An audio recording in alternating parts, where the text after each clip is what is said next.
House of Normandy. William the Conqueror, Duke of Normandy, sought to claim the English throne based on his relationship with Edward the Confessor, who he claimed had promised him the crown. After Edward's death in January 1066, Harold II was crowned king instead, prompting William to prepare for an invasion. On October 14, 1066, William faced Harold II at Hastings. Following a fierce battle, Harold was killed, and his forces were defeated. This victory allowed William to secure the English crown. Following his victory, William marched to London and was crowned king on Christmas Day 1066 at Westminster Abbey. He began consolidating his power over England, establishing a new Norman aristocracy and implementing feudalism. To solidify his control and protect against potential uprisings, William initiated a castle-building campaign across England. Notable constructions included the Tower of London and numerous motte and bailey castles, which served as military strongholds. In 1086, William ordered a comprehensive survey of his new kingdom, resulting in the Domesday Book. This document recorded land ownership and resources throughout England, providing valuable insights into the kingdom's economy and administration. William faced several rebellions during his reign. Notably, in 1069 he dealt with a significant uprising in the north known as the Harrying of the North, where he employed brutal tactics to suppress resistance by devastating lands and resources to prevent future insurrections. He died on September 9, 1087, while campaigning in France, suffering fatal injuries after falling from his horse during a siege near Mantes. In conclusion, William I's reign marked a significant transformation in English society, culture, and governance, laying the foundation for future monarchs and the development of England as a unified kingdom. William II, known as William Rufus, was the third son of William I. He ascended to the English throne following his father's death. He was crowned king just a few weeks later. On September 26, 1087, his ascension marked the continuation of Norman rule in England and the consolidation of power that his father had established. During his reign, William II focused on consolidating royal authority. He faced significant opposition from his brother Robert Curthose, the Duke of Normandy, who contested William's claim to the throne. This rivalry created tension and conflict between the two brothers. William II was known for expanding royal authority throughout England. He engaged in military campaigns in Scotland, successfully defending against King Malcolm III. To strengthen northern defenses, he ordered the construction of Carlisle Castle, which played a crucial role in securing the region. Additionally, William II commissioned the construction of Westminster Hall, built between 1097 and 1099. This hall became the largest in England at that time and served various important functions, including royal banquets and legal proceedings. Its impressive architecture and hammer beam roof have made it a significant feature of the Palace of Westminster.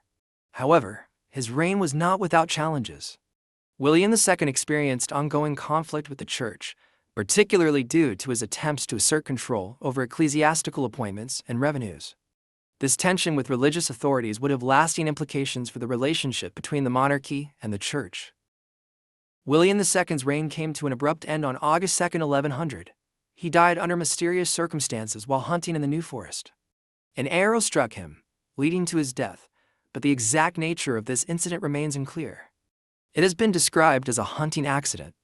However, there are speculations that it may have been a deliberate act involving his brother Henry I and a nobleman named Walter Tyrrell. Henry I seized the throne after the death of his brother, William II, in 1100.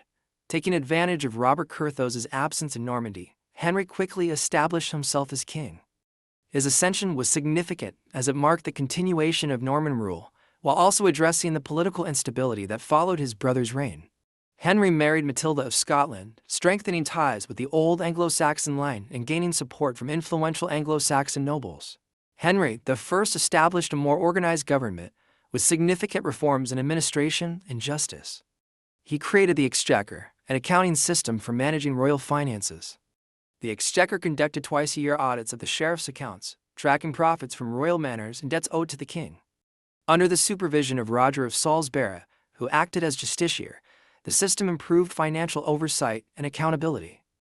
The Exchequer maintained detailed records known as the pipe rolls, which documented royal revenues and taxation. This system provided a transparent method for tracking income and expenses related to royal lands. Henry also implemented itinerant judges who traveled to hear cases across the kingdom, enhancing legal jurisdiction and access to justice for his subjects. One of the most significant events during Henry's reign was the tragic sinking of the White Ship on November 25, 1120. The ship was carrying around 300 nobles, including Henry's only legitimate son, William Adelin. The vessel struck a submerged rock near Barfleur and sank, resulting in the death of nearly all aboard. This disaster left Henry without a legitimate male heir and plunged England into a succession crisis.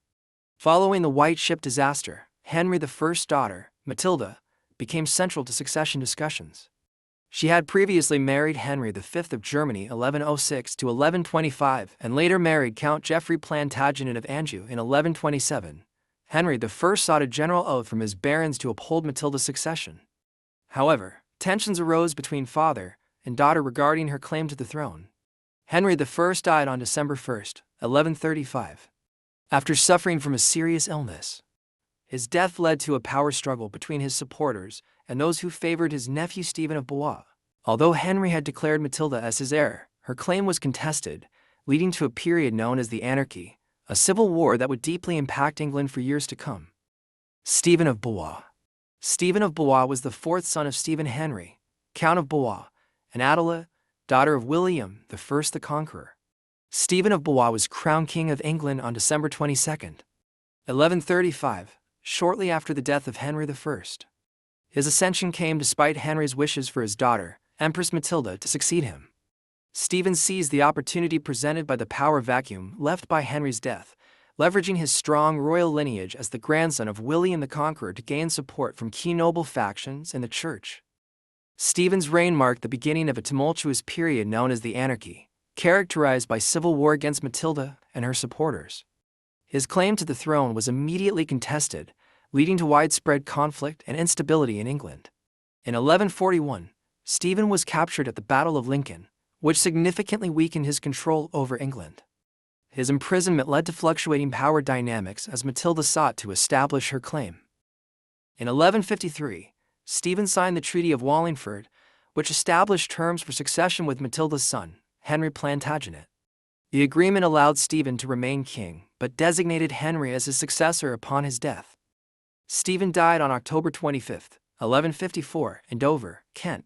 The exact cause of his death is not definitively documented. However, it is generally believed that he died of natural causes related to illness or old age.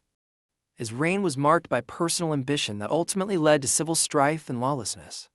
Despite occasional military victories, he struggled to maintain authority and control over a fractured kingdom. Upon his death, Henry Plantagenet ascended to the throne as Henry II, marking the end of Stephen's turbulent rule. The House of Normandy ruled England from 1066 to 1154, a pivotal period that began with the Norman conquest and ended with the ascension of Henry II, marking the transition to the House of Plantagenet. During this time, the main kings included William I the Conqueror, William II, Rufus, Henry I, Stephen. The House of Normandy is known for significant developments in English governance and society. Under William I, the Domesday Book was commissioned, providing a comprehensive record of landholdings and resources across England. This period also saw the establishment of feudalism and a more centralized monarchy, which transformed the political landscape of England. The dynasty came to an end due to succession disputes following the death of Henry I. His daughter, Matilda, and her cousin Stephen engaged in a civil war known as the Anarchy over the throne. Ultimately, Matilda's son, Henry II, succeeded Stephen in 1154, leading to the rise of the House of Plantagenet. In our next video, we will delve into the kings of the Plantagenet dynasty. Be sure to subscribe, follow, and leave your comments. We look forward to sharing more fascinating historical stories with you. See you next time.